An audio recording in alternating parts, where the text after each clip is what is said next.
Previously, on the World War I conspiracy. With Wilson in office and Colonel House directing his actions, Morgan and his conspirators got their wish. But his propaganda for re-election was, he kept us out of war. Here was a man, vote for Wilson, he kept us out of war. And it was for the right of Americans to go into the war zone on such vessels that we finally went to war. All along the Western Front, the Allies rejoiced. The Yanks were coming. House, the Milner Group, the Pilgrims, the Wall Street financiers, and all of those who had worked so diligently for so many years to bring Uncle Sam into war had got their wish. And before the war was over, millions more casualties would pile up. Carnage the likes of which the world had never seen before had been fully unleashed. The trenches and the shelling, the no man's land and the rivers of blood, the starvation and the destruction, the carving up of empires, and the eradication of an entire generation of young men. Why? What was it all for? What did it accomplish? What was the point?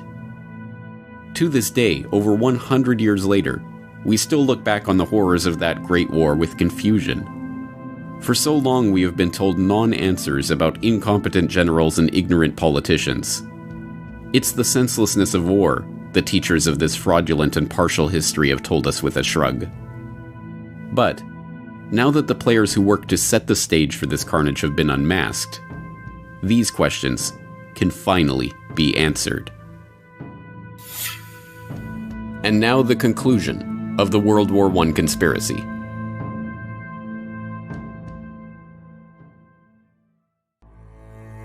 Part 3. A New World Order.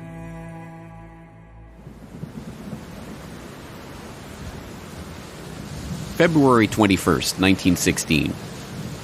A week of rain, wind, and heavy fog along the Western Front finally breaks, and for a moment there is silence in the hills north of Verdun.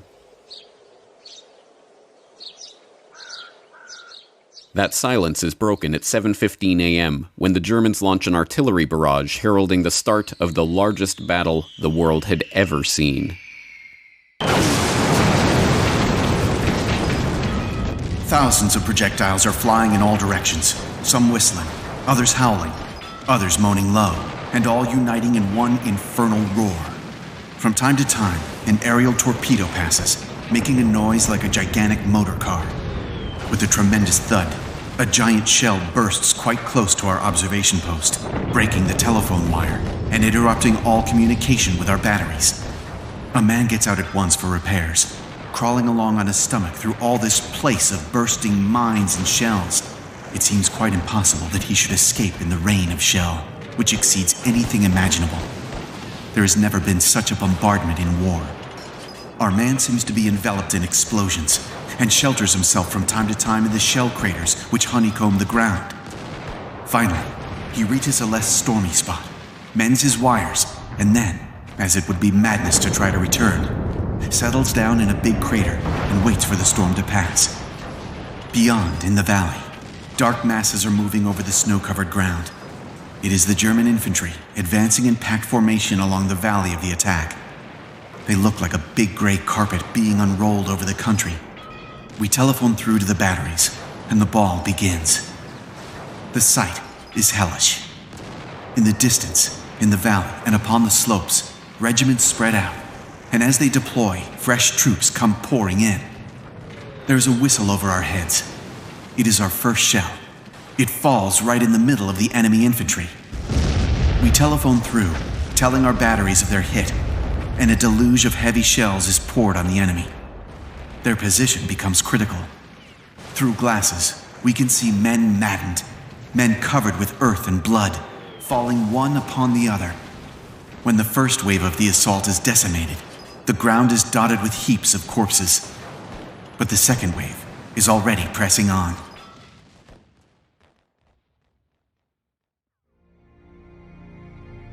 This anonymous French staff officer's account of the artillery offensive that opened the Battle of Verdun, recounting the scene as an heroic French communications officer repairs the telephone line to the French artillery batteries, allowing for a counterstrike against the first wave of German infantry, brings a human dimension to a conflict that is beyond human comprehension. The opening salvo of that artillery barrage alone, involving 1,400 guns of all sizes, dropped a staggering 2.5 million shells on a 10-kilometer front near Verdun in northeastern France over 5 days of nearly uninterrupted carnage, turning an otherwise sleepy countryside into an apocalyptic nightmare of shell holes, craters, torn-out trees, and ruined villages. By the time the battle finished 10 months later, 1 million casualties lay in its wake. 1 million stories of routine bravery like that of the French communications officer. And Verdun was far from the only sign that the stately, sanitized version of 19th century warfare was a thing of the past. Similar carnage played out at the Somme, and Gallipoli, and Vimy Ridge, and Galicia, and 100 other battlefields. Time and again, the generals threw their men into meat grinders, and time and again, the dead bodies lay strewn on the other side of that slaughter. But how did such bloodshed happen? For what purpose? What did the First World War mean? The simplest explanation is that the mechanization of 20th century armies had changed the logic of warfare itself. In this reading of history, the horrors of World War I were the result of the logic dictated by the technology with which it was fought. It was the logic of the siege guns that bombarded the enemy from over 100 kilometers away. It was the logic of the poison gas, spearheaded by Bayer and their School for Chemical Warfare in Leverkusen. It was the logic of the tank, the airplane, the machine gun, and all of the other mechanized implements of destruction that made mass slaughter a mundane fact of warfare. But this is only a partial answer.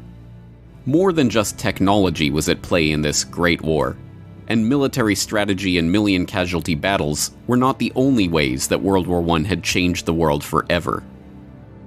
Like that unimaginable artillery assault at Verdun, the First World War tore apart all the verities of the old world, leaving a smoldering wasteland in its wake. A wasteland that could be reshaped into a new world order. For the would-be engineers of society, war, with all of its attendant horrors, was the easiest way to demolish the old traditions and beliefs that lay between them and their goals. This was recognized early on by Cecil Rhodes and his original clique of co-conspirators. As we have seen, it was less than 1 decade after the founding of Cecil Rhodes' society to achieve the peace of the world that vision was amended to include war in South Africa, and then amended again to include embroiling the British Empire in a world war. Many others became willing participants in that conspiracy because they too could profit from the destruction and the bloodshed. And the easiest way to understand this idea is at its most literal level: profit. War is a racket. It always has been. It is possibly the oldest, easily the most profitable, surely the most vicious. It is the only one international in scope. It is the only one in which the profits are reckoned in dollars and the losses in lives. A racket is best described, I believe, as something that is not what it seems to be to the majority of the people. Only a small inside group knows what it is about. It is conducted for the benefit of the very few at the expense of the very many. Out of war, a few people make huge fortunes. In the World War, a mere handful garnered the profits of the conflict. At least 21,000 new millionaires and billionaires were made in the United States during the World War. That many admitted their huge blood gains on their income tax returns. How many other war millionaires falsified their tax returns? No one knows. How many of these war millionaires shouldered a rifle? How many of them dug a trench? How many of them knew what it meant to go hungry in a rat-infested dugout? How many of them spent sleepless, frightened nights ducking shells and shrapnel and machine gun bullets? How many of them parried a bayonet thrust or an enemy? How many of them were wounded, were killed in battle? As the most decorated Marine in the history of the United States at the time of his death, Smedley Butler knew of what he spoke. Having seen the minting of those tens of thousands of new millionaires and billionaires out of the blood of his fellow soldiers, his famous rallying cry, "War is a racket," has resonated with the public since he first began, in his own memorable words, trying to educate the soldiers out of the sucker class. Indeed, the war profiteering on Wall Street started even before America joined the war. Although, As JP Morgan partner Thomas Lamont noted, at the outbreak of the war in Europe, American citizens were urged to remain neutral in action, in word, and even in thought. Our firm had never for one moment been neutral. We didn't know how to be. From the very start, we did everything we could to contribute to the cause of the Allies. Whatever the personal allegiances that may have motivated the bank's directors, this was a policy that was to yield dividends for the Morgan Bank that even the greediest of bankers could scarcely have dreamed of before the war began. John Pierpont Morgan himself died in 1913, before the passage of the Federal Reserve Act he had stewarded into existence, and before the outbreak of war in Europe. But the House of Morgan stood strong, with the Morgan Bank under the helm of his son, John Pierpont Morgan Jr., maintaining its position as preeminent financier in America. The young Morgan moved quickly to leverage his family's connections with the London banking community, and the Morgan Bank signed its first commercial agreement with the British Army Council in January 1915, just 4 months into the war. That initial contract, a $12 million purchase of horses for the British war effort to be brokered in the US by the House of Morgan, was only the beginning. By the end of the war, the Morgan Bank had brokered $3 billion in transactions for the British military, equal to almost half of all American supplies sold to the Allies in the entire war. Similar arrangements with the French, Russian, Italian, and Canadian governments saw the bank broker billions more in supplies for the Allied war effort. But this game of war financing was not without its risks. If the Allied powers were to lose the war, the Morgan Bank and the other major Wall Street banks would lose the interest on all of the credit they had extended to them. By 1917, the situation was dire. The British government's overdraft with Morgan stood at over $400 million, and it was not clear that they would even win the war, let alone be in a position to repay all their debts when the fighting was over. In April 1917, just 8 days after the US declared war on Germany, Congress passed the War Loan Act extending $1 billion in credit to the Allies. The first payment of $200 million went to the British, and the entire amount was immediately handed over to Morgan as partial payment on their debt to the bank. When, a few days later, $100 million was parceled out to the French government, it too was promptly returned to the Morgan coffers. But the debts continued to mount, and throughout 1917 and 1918, the US Treasury, aided by the Pilgrim Society member and avowed Anglophile Benjamin Strong, president of the newly created Federal Reserve, quietly paid off the Allied powers' war debts to JP Morgan.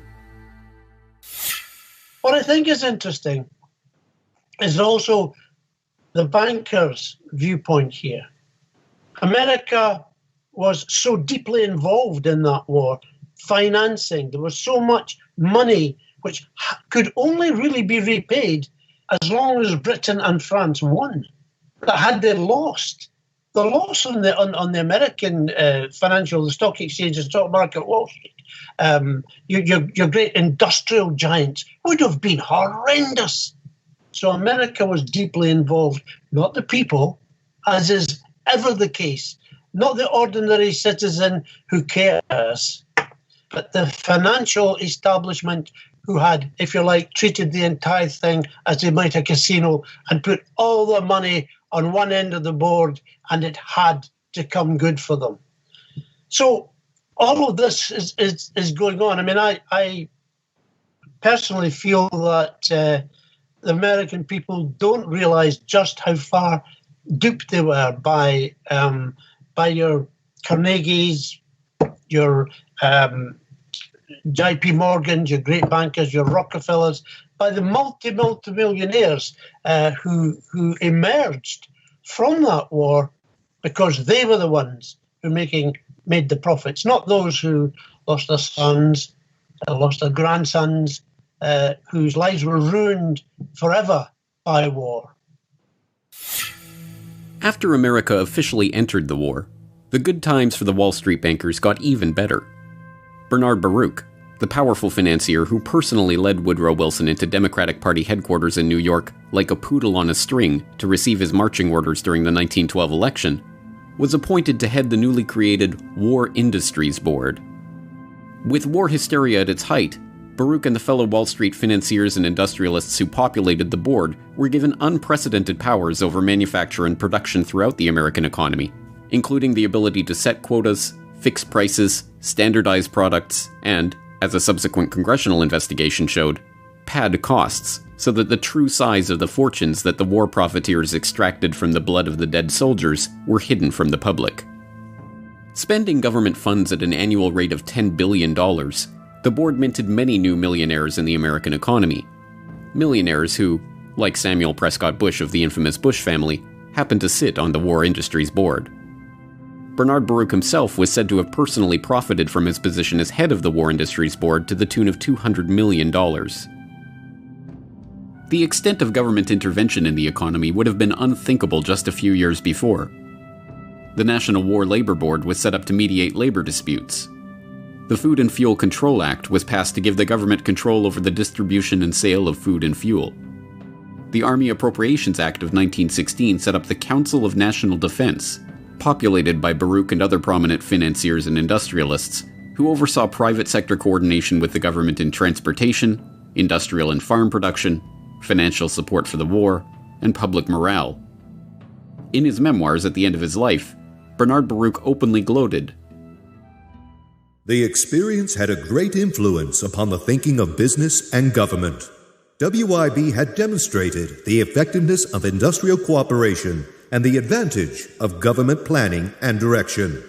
We helped inter the extreme dogmas of laissez-faire, which had for so long molded American economic and political thought. Our experience taught that government direction of the economy need not be inefficient or undemocratic, and suggested that in time of danger, it was imperative." But it was not merely to line the pockets of the well-connected that the war was fought.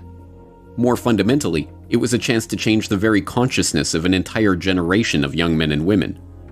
For the class of would-be social engineers that arose in the Progressive Era, from economist Richard T. Ely, to journalist Herbert Croly, to philosopher John Dewey, the Great War was not a horrific loss of life or a vision of the barbarism that was possible in the age of mechanized warfare, but an opportunity to change people's perceptions and attitudes about government, the economy, and social responsibility.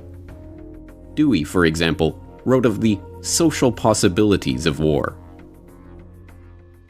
In every warring country, there has been the same demand that in the time of great national stress, production for profit be subordinated to production for use.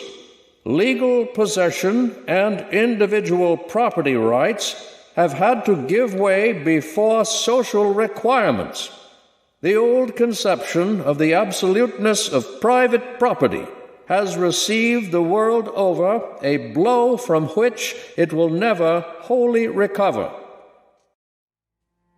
All countries on all sides of the world conflict responded in the same way, by maximizing their control over the economy, over manufacturing and industry, over infrastructure, and even over the minds of their own citizens. Germany had its Kriegssozialismus, or war socialism, which placed control of the entire German nation, including its economy, its newspapers, and, through conscription, its people, under the strict control of the army. In Russia, the Bolsheviks used this German war socialism as a basis for their organization of the nascent Soviet Union. In Canada, the government rushed to nationalize railways, outlaw alcohol, institute official censorship of newspapers, levy conscription, and, infamously, introduce a personal income tax as a temporary wartime measure that continues to this day. The British government soon recognized that control of the economy was not enough. The war at home meant control of information itself. At the outbreak of war, they set up the War Propaganda Bureau at Wellington House. The Bureau's initial purpose was to persuade America to enter the war, but that mandate soon expanded to shape and mold public opinion in favor of the war effort and of the government itself. On September 2, 1914, the head of the War Propaganda Bureau invited 25 of Britain's most influential authors to a top-secret meeting. Among those present at the meeting, G.K. Chesterton, Ford Madox Ford, Thomas Hardy, Rudyard Kipling, Arthur Conan Doyle, Arnold Bennett, and H.G. Wells. Not revealed until decades after the war ended, many of those present agreed to write propaganda material promoting the government's position on the war, which the government would get commercial printing houses, including Oxford University Press, to publish as seemingly independent works. Under the secret agreement, Arthur Conan Doyle wrote To Arms, John Masefield wrote Gallipoli and The Old Front Line, Mary Humphrey Ward wrote England's Effort and Towards the Goal, Rudyard Kipling wrote The New Army in Training, G.K. Chesterton wrote The Barbarism of Berlin. In total, the Bureau published over 1,160 propaganda pamphlets over the course of the war. Hilaire Belloc later rationalized his work in service of the government. It is sometimes necessary to lie damnably in the interests of the nation. War correspondent William Beach Thomas was not so successful in the battle against his own conscience. I was thoroughly and deeply ashamed of what I'd written for the good reason that it was untrue. The vulgarity of enormous headlines and the enormity of one's own name did not lessen the shame. But the Bureau's efforts were not confined to the literary world. Film, visual art, recruitment posters, no medium for swaying the hearts and minds of the public was overlooked. By 1918, the government's efforts to shape perception of the war, now officially centralized under a Minister of Information, Lord Beaverbrook, was the most finely tuned purveyor of propaganda the world had yet seen. Even foreign propaganda, like the infamous Uncle Sam that went beyond a recruitment poster to become a staple of American government iconography, was based on a British propaganda poster featuring Lord Kitchener. Control of the economy. Control of populations. Control of territory. Control of information. World War I was a boon for all of those who wanted to consolidate control of the many in the hands of the few. This was the vision that united all those participants in the conspiracies that led to the war itself. Beyond Cecil Rhodes and his secret society, there was a broader vision of global control for the would-be rulers of society who were seeking what tyrants had lusted after since the dawn of civilization: control of the world. World War I was merely the first salvo in this clique's attempts to create not a reordering of this society or that economy, but a new world order. What World War I allowed these globalists, these Anglophiles, these people who wanted the English-speaking union to reign over the whole world, what it allowed them to do was militarize American thinking.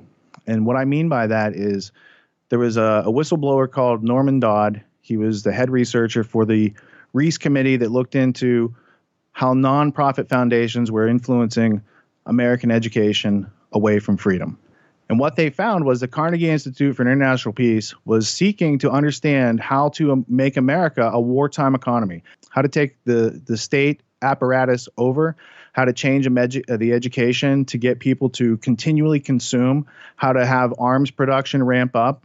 And then once this happened in World War I, if you look at what happened in the 1920s, you've got people like Major General Smedley Butler, who is using the U.S. military to advance corporate interests in Central and South America and doing some very caustic things to the indigenous people, insofar as these were not American policies really before the Spanish-American War in 1898, meaning that going and taking foreign military action was not part of the diplomatic strategy of America prior to our engagement with the British Empire in the late 1800s and as it ramped up after Cecil Rhodes' death. So what these people gained was the foothold for world government from which they could get, through globalism, what they called a new world order. The creation of this new world order was no mere parlor game. It meant a complete redrawing of the map, the collapse of empires and monarchies, the transformation of the political, social, and economic life of entire swaths of the globe. Much of this change was to take place in Paris in 1919 as the victors divvied up the spoils of war. But some of it, like the fall of the Romanovs and the rise of the Bolsheviks in Russia, was to take place during the war itself. In hindsight, the fall of the Russian Empire in the midst of the First World War seems inevitable. Unrest had been in the air since Russia's defeat by the Japanese in 1905, and the ferocity of the fighting on the Eastern Front, coupled with the economic hardship, which hit Russia's overcrowded, overworked urban poor particularly hard, made the country ripe for revolt. That revolt happened during the so-called February Revolution, when Tsar Nicholas was swept from power and a provisional government installed in his place. But that provisional government, which continued to prosecute the war at the behest of its French and British allies, was competing for control of the country with the Petrograd Soviet, a rival power structure set up by the socialists in the Russian capital. The struggle for control between the two bodies led to riots, protests, and ultimately, battles in the street. Russia in the spring of 1917 was a powder keg waiting to explode. And in April of that year, two matches, one called Vladimir Lenin and one called Leon Trotsky, were thrown directly into that powder keg by both sides of the Great War. Vladimir Lenin, a Russian communist revolutionary who had been living in political exile in Switzerland, saw in the February Revolution his chance to push through a Marxist revolution in his homeland. But, although for the first time in decades his return to that homeland was politically possible, the war made the journey itself an impossibility. Famously, he was able to broker a deal with the German General Staff to allow Lenin and dozens of other revolutionaries to cross through Germany on their way to Petrograd. Germany's reasoning in permitting the infamous sealed train ride of Lenin and his compatriots is, as a matter of war strategy, straightforward. If a band of revolutionaries could get back to Russia and bog down the provisional government, then the German army, fighting that government, would benefit. If the revolutionaries actually came to power and took Russia out of the war altogether, so much the better. But the curious other side of this story, the one demonstrating how Lenin's fellow communist revolutionary, Leon Trotsky, was shepherded from New York, where he had been living well beyond the means of his income as a writer for socialist periodicals, through Canada, where he was stopped and identified as a revolutionary en route to Russia, and on to Petrograd, is altogether more incredible. And, unsurprisingly, that story is mostly avoided by historians of the First World War. One of the scholars who did not shy away from the story was Anthony Sutton, author of Wall Street and the Bolshevik Revolution, whose meticulous research of State Department documents, Canadian government records, and other historical artifacts pieced together the details of Trotsky's unlikely journey. Trotsky was in New York. He had no income. I summed his income for the year he was in New York. It was about $600. Yet he lived in an apartment. He had a chauffeured limousine. He had a refrigerator, which was very rare in those days. He left New York and went to Canada on his way to the revolution. He had $10,000 in gold on him. He didn't earn more than $600 in New York. He was financed out of New York. There's no question about that. The British took him off the ship in Halifax, Canada. I got the Canadian archives. They knew who he was. They knew who Trotsky was. They knew he was going to start a revolution in Russia. Instructions from London came to put Trotsky back on the boat with his party and allow them to go forward.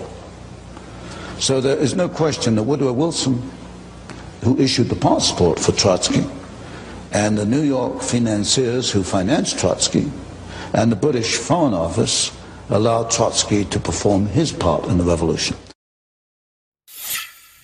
After succeeding in pushing through the Bolshevik Revolution in November of 1917, one of Trotsky's first acts in his new position as People's Commissar for Foreign Affairs was to publish the secret treaties and understandings that Russia had signed with France and Britain. These documents revealed the secret negotiations in which the Entente powers had agreed to carve up the colonial world after the war. The stash of documents included agreements on the partition of Asiatic Turkey, creating the modern Middle East out of the remnants of the Ottoman Empire, the treaty with Italy, promising conquered territory to the Italian government in exchange for their military aid in the campaign against Austria-Hungary, a treaty redrawing the frontiers of Germany, promising France its long-held wish of reacquiring Alsace-Lorraine and recognizing Russia's complete liberty in establishing her western frontiers, diplomatic documents relating to Japan's own territorial aspirations, and a host of other treaties, agreements, and negotiations.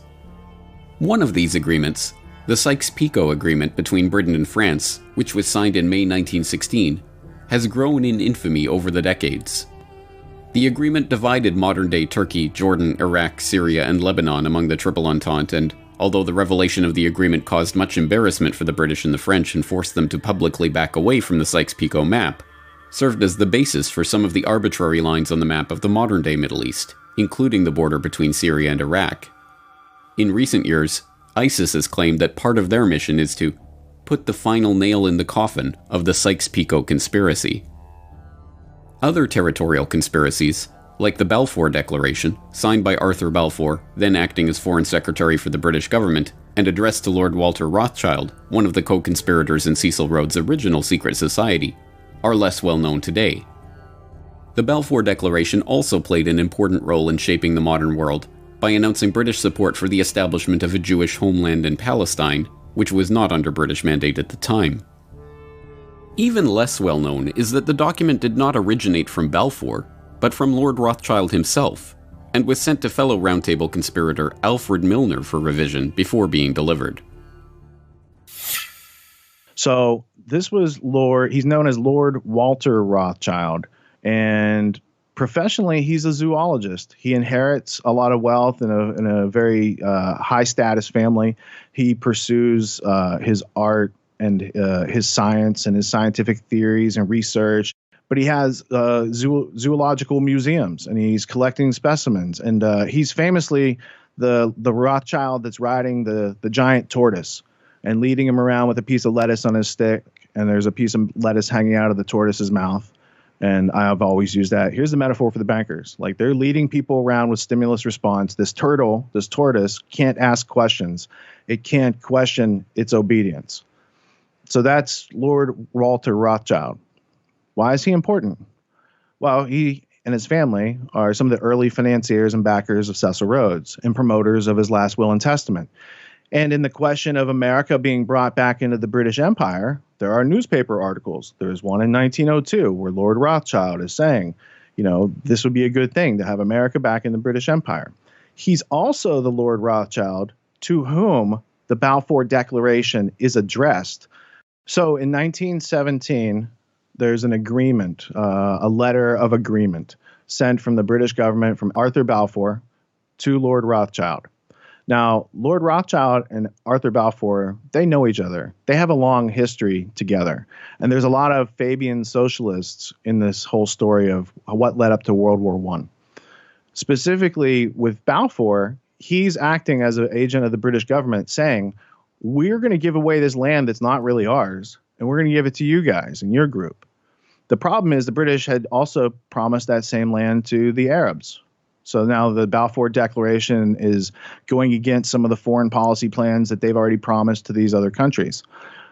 The other interesting thing about the Balfour Declaration is it just had its 100th anniversary. So they last year had a site that had the whole history of the Balfour Declaration. You could see the originals from Lord Rothschild and going to Lord Milner for changes and coming through Arthur Balfour and then being sent back as an official letter from the monarchy, basically.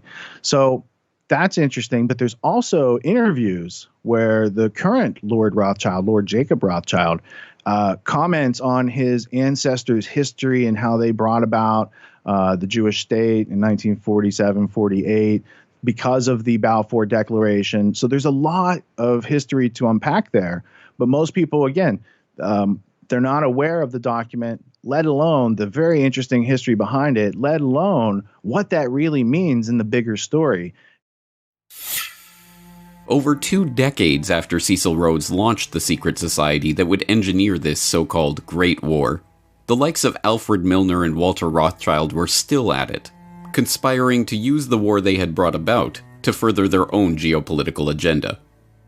But by the time of the armistice in November 1918, that group of conspirators had greatly expanded, and the scale of their agenda had grown along with it.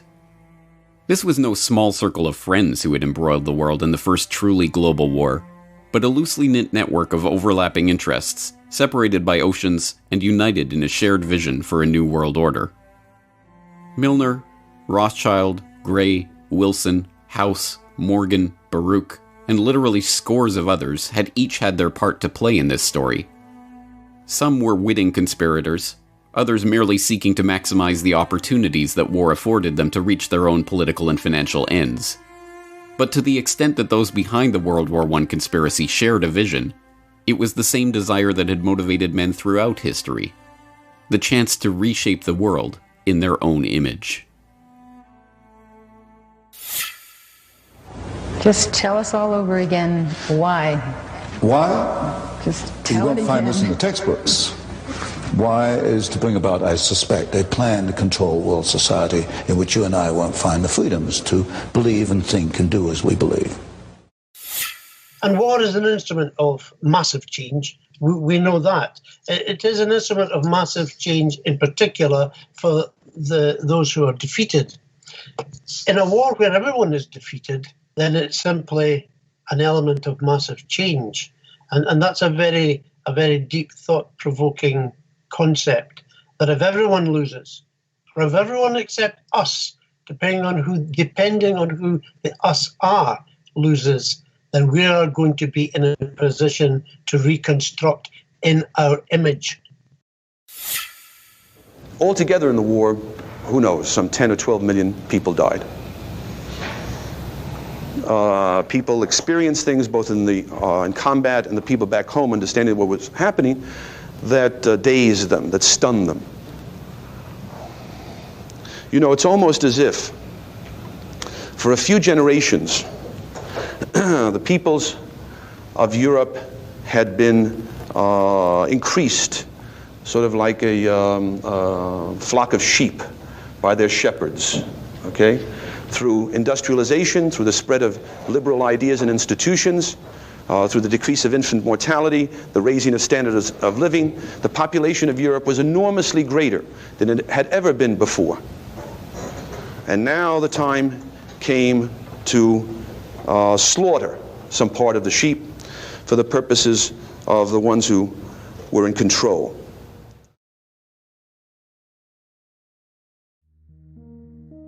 For the ones in control, World War I had been the birth pangs of a new world order. And now, the midwives of this monstrosity slouched towards Paris to take part in its delivery. The end of the beginning. All over the world, on November 11th, 1918, people were celebrating, dancing in the streets, drinking champagne, hailing the armistice that meant the end of the war. But at the front, there was no celebration. Many soldiers believed the armistice only a temporary measure and that the war would soon go on. As night came, the quietness, unearthly in its penetration, began to eat into their souls. The men sat around log fires, the first they'd ever had at the front. They were trying to reassure themselves that there were no enemy batteries spying on them from the next hill, and no German bombing planes approaching to blast them out of existence. They talked in low tones. They were nervous. After the long months of intense strain, of keying themselves up to the daily mortal danger, of thinking always in terms of war and the enemy, the abrupt release from it all was physical and psychological agony. Some suffered a total nervous collapse. Some, of a steadier temperament, began to hope that they would someday return to home in the embrace of loved ones. Some could think only of the crude little crosses that marked the graves of their comrades. Some fell into an exhausted sleep. All were bewildered by the sudden meaninglessness of their existence as soldiers, and through their teeming memories paraded that swiftly moving cavalcade of Cantini, Soissons, Saint-Mihiel, the Meuse Argonne, and Sedan. What was to come next? They did not know, and hardly cared. Their minds were numbed by the shock of peace. The past consumed their whole consciousness. The present did not exist, and the future was inconceivable. Colonel Thomas R. Gowanlock, 1st Division, U.S. Army. Little did those troops know how right they were. As the public rejoiced in the outbreak of peace after 4 years of the bloodiest carnage that the human race had ever endured, the very same conspirators that had brought about this nightmare were already converging in Paris for the next stage of their conspiracy.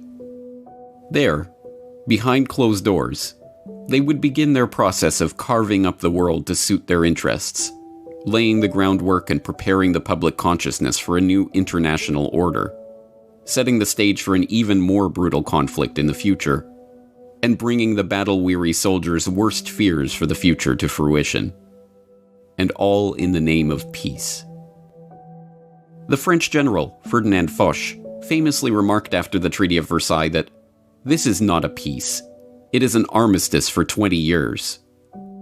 As we now know, his pronouncement was precisely accurate.